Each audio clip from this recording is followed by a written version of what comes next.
Still watching Business Morning right here on Channels Television. Now we're discussing a company that's 25 years, 2 decades and a half. Of course, that should be a big deal. And their campaign tagline is rooted in legacy, driven by impact. And they operate through 5 dynamic business arms. There's retail, there's kit store, and there's premium student wear line, and a whole lot more. And that company is SKLD Integrated Services Limited, have been in Nigeria now operating for 25 years. We have their Managing Director and Chief Executive Officer, Mr. Tayo Shiemi, right here in the studio. Mr. Shiemi, good morning and welcome to the program. Thank you so much for having me. Congratulations to you. Thank you, thank you. I mean, operating 25 years, you've seen a lot of administrations, a lot of policies. I know you're just coming on board as a managing director, but I mean, how has it been really to be able to survive 25 years? Yeah, it's definitely been a mixed bag. Any business that thrives or survives 25 years in Nigeria certainly has seen, like you said, a lot of policy changes, a lot of adjustments have had to be made, to remain in business. I remember a few notable, incidents, in my 12 years of being in the company. I remember 2016 when, we had a significant run in terms of the exchange rate, and it was pretty difficult to figure out how you were going to continue to do business. One of the things we did then was we backward integrated. We reduced our dependence on import goods, and that sort of helped us to navigate that period. I also remember COVID and, all the things that came along with that. So clearly, responsiveness is very key in thriving in an environment like Nigeria and thriving in business generally.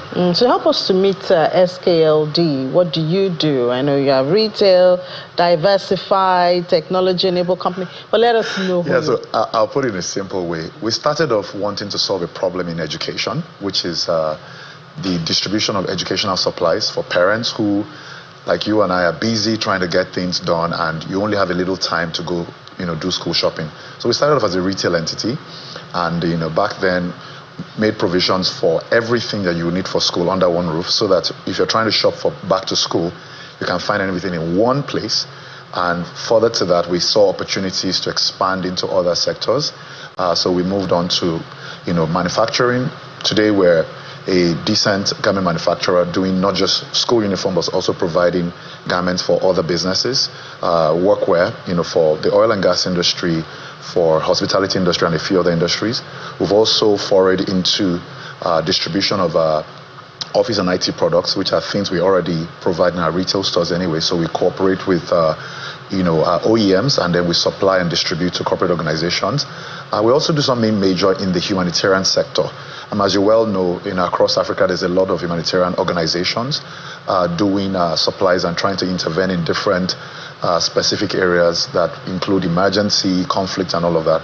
So we are one of the key suppliers to a number of these international organizations. Today we serve about 40 of them, and we basically fill the gap in terms of supplies for these various projects. So whether it's hygiene products or child protection products or educational materials or even IT supplies, we do a number of those things. So those are the things that we do today. We have about 7 retail stores across Lagos, Abuja, and Port Harcourt.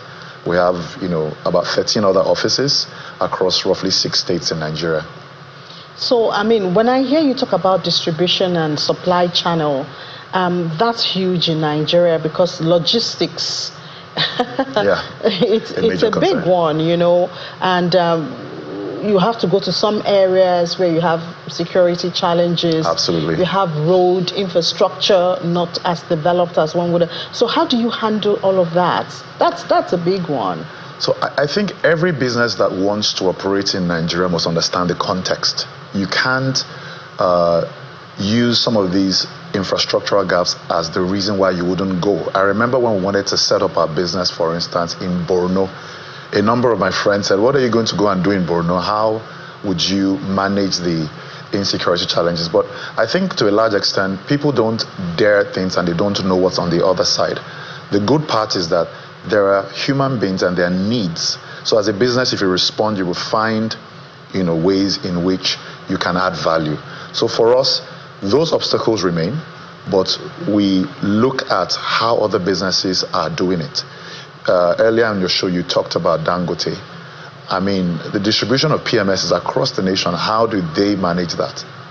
So when you start asking yourself that question as a growing business, you realize that it takes trying to figure out what are the ways in which you can manage and navigate around the infrastructure gap. So we work with third-party logistics companies. We also, have some infrastructure on our own, and then we continue to find ways to make sure that we're able to get over the hump in terms of these challenges. And your company is very big on succession. Yeah. You've just come on board as the managing director. Sure. Congratulations. Thank you so much. I know that you mentioned that you've been in the company for over a decade, 16 years, I think is what 12 years thereabout. 12 years. Okay, so that means you have gathered a lot of things along the way, and for the company's management to be confident in you enough to give you that top reign, they must have seen something in you, and I believe you are also big on succession. I wonder if you can share some secrets and plans, for the company. Certainly. I always like to talk about this particular part of our business with a lot of delight, because I believe that we have run a model that is very important to talk about within the context of Nigerian businesses. SKLD was founded by Mrs. Temilola Adepetun, who remains in the business today, but has, taken a different approach in terms of how we move forward. She was the MD before you. Yes, she was the founding MD and spent 25 years. So you are the first. Pretty much. Big deal. Yes, and I think one of the great things she did, is after having a pretty illustrious career in the oil and gas industry, she set up a business that were guided by principles that make us remain in business today, which is, from the beginning, make sure that you run your business professionally, without, the dint of nepotism that, typically affects a lot of businesses.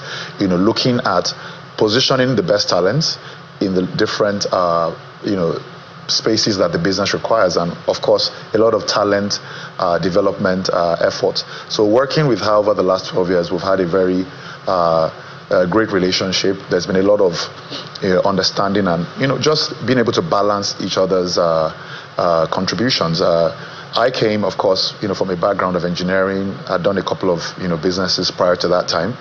So joining the business, I was able to contribute meaningfully in terms of venturing into new spaces, and she continued to provide very strategic support, at the level of risk management, board oversight, also, helping us with proper financial planning, because she, of course, has a lot more experience in those areas.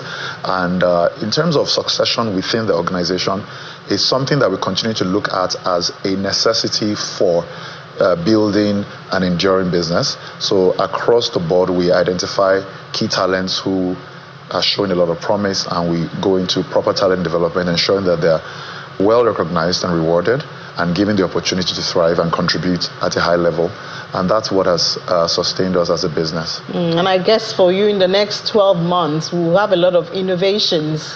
Yes. Being an innovative individual with engineering background. Absolutely. Well, I'm excited about the opportunity and the privilege to, drive the company forward at this time. Part of the things we're looking at is we believe that we have, done a lot in terms of growth.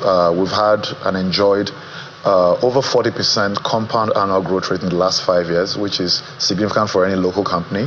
But what we want to do in the next couple of months is to really focus a bit more on talent development, because, there's no innovation that you're trying to bring to the market that does not require having the right team.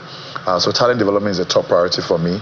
The second is, of course, ensuring that our customers are delighted with what we do, with our services, whether it's in the retail side or in the corporate, our garment manufacturing, and then our humanitarian business, making sure that our customers are seen, they're heard, and they're delighted with our services. We're improving and making tweaks along the way, and primarily also looking at the fundamentals of the business in terms of our finances. What we're looking at is making sure that our fundamentals are very strong.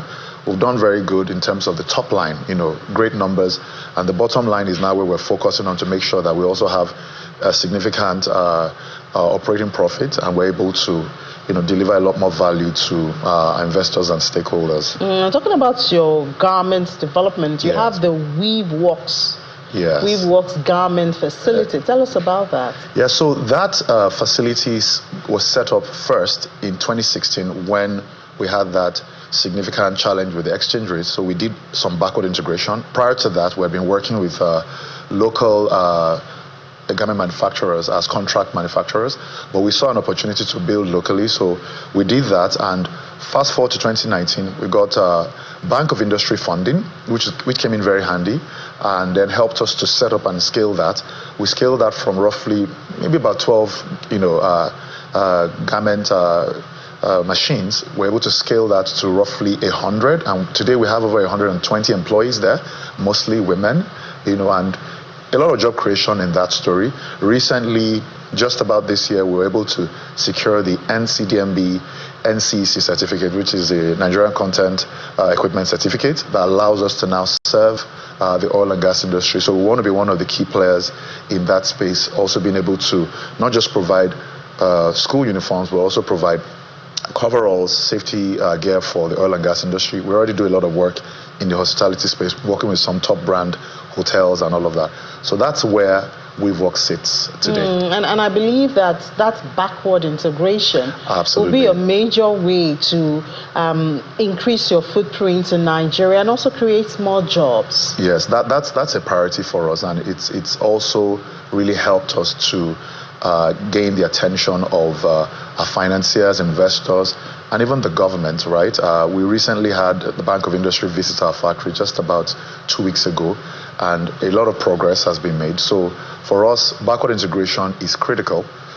We continue to balance the act because clearly there's the scale conversation we need to continue to have. So there's a lot of focus on how do we develop local talent to be able to continue to fill the spaces as we expand what we have today.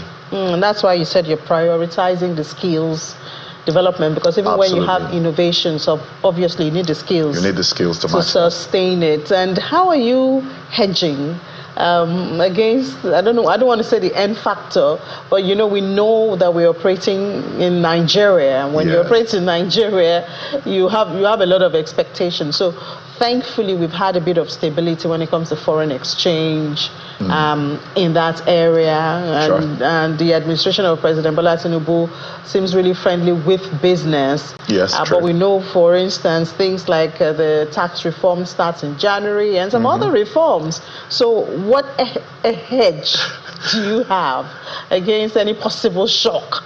Well, I mean, so the question of hedging, is something that is a moving target. You continue to consider what your challenges are. Obviously, for instance, most Nigerian companies entered into 2025 with expectations that the exchange rate could go as high as 2,000 and all of that. But thankfully, we've had it pretty decently, and any SME will tell you that this is really, really an important factor to sustainability, because then you're able to keep your prices, at a particular, point, and you're able to at least guarantee your margins, so that has been helpful. The interest rates is also something we need to talk about. It's not yet, it still pinches, but the fact that we're not getting letters from our banker saying we've just reviewed your interest rates is some relief, right? So it means that your cost of money, you can pretty much predict where you would be if you're able to, get the right mix of funding sources. But in terms of, let's say, the tax reforms, right? Clearly what we have done is looked at what the new tax laws say, talked to our tax consultants, and we're basically positioning to make sure that we're on the right side of the law on the one hand, and of course we're taking smart decisions that will help our exposure. So it's a constant engagement, it's a constant grind. But I'm just like you said, I'm really thankful that the economy is beginning to show some signs of recovery. We still looked at uncertainty. I think that's what you guys are most grateful for. Inflation rates are better and all of that. So thank you so much. Thank you so much, and once again, congratulations on your position the anniversary of the company. Mr. Tayo Shiyemi, the Managing Director and Chief Executive Officer of SKLD Integrated Services Limited. Thank you so much. Thank you for having me.